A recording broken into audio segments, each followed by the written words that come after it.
After a 20-year debt orgy, consumers are now going to go on a saving spree, according to our guest today, Gary Shilling of Gary Shilling and Company. And the Fed certainly wants people to borrow more and spend more. You're saying it's not going to happen. Why not?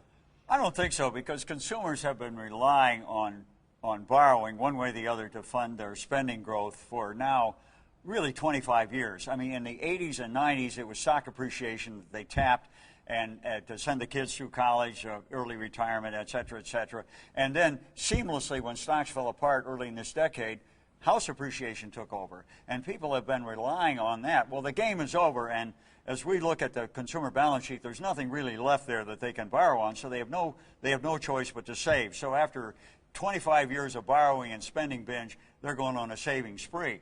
That's a very different world. Now, of course, right now, the problem is that people are trying to save, but the government would like them to spend in order to revive the economy. It's what in the textbooks decades ago they called the paradox of thrift. Individually, you ought to save, but collectively, it'd be nice if you spend. And if you listen to Obama, he is very ambivalent on this, and he reflects this because he is really saying we need economic stimulus, but he is very occasionally, if you listen to what he said, he's working around this whole issue. He's not telling everybody, go out and spend, because he realizes that people need to save. They're so hopelessly behind. Consumers are way over their head in debt.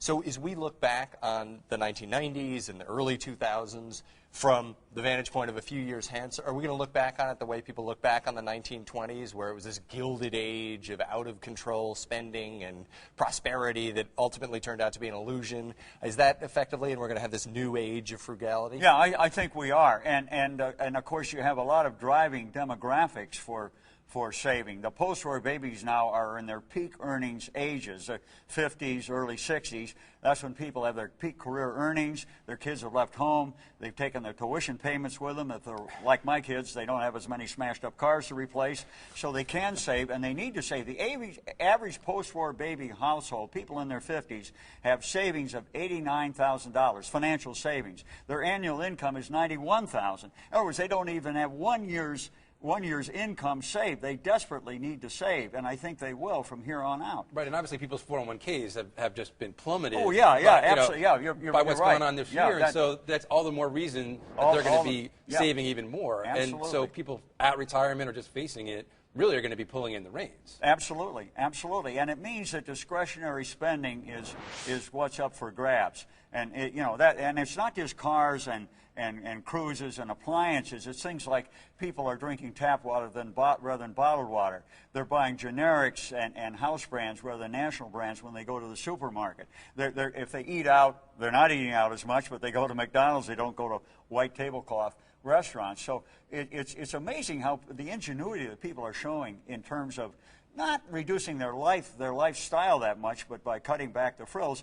But it also shows us how big those frills were for so many years, which is really your point. I think we're going back to a very different, and it's actually now saving is becoming cool. I mean, the other upper income people who can afford it, they're not buying luxury cars because they say, I don't want to be ostentatious. The phrase now is, I'm shopping in my closet, rather than going out to, Saks or... That's right. They hide the bags. They want the brown bag when they go to Hermes. If they can still afford to do that, please put it in a Stop and Shop bag or what have you. Absolutely. Very different attitude, and I think we're going to see that.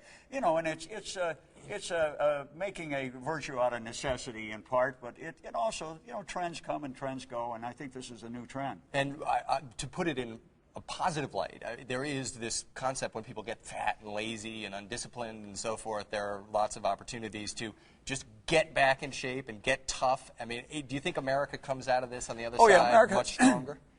America does, but the rest of the world is really what suffers, because when consumers, when they cut back spending, which they do as they increase saving, the reverse of what they've done for 25 years, what that does is two things. One is it's going to slow the overall growth in the economy.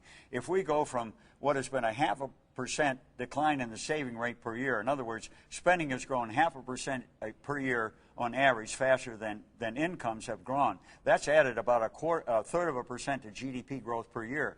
If they save at the rate of 1% increase per year for 10 years, that is going to reduce GDP growth by the time you work it through the system about 1 percentage point a year.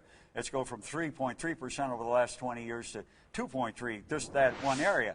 And tough as that is on U.S. growth, it's much worse on the rest of the world because the rest of the world is really dependent on exports to the U.S., largely bought by U.S. consumers, to keep its economic growth going. Well, we're going to talk about that in another segment. I do before we wrap. We're talking about macroeconomic, big long-term trends. How bad is the holiday shopping season that we're in right now going to turn out to be? We're less than a week from Christmas.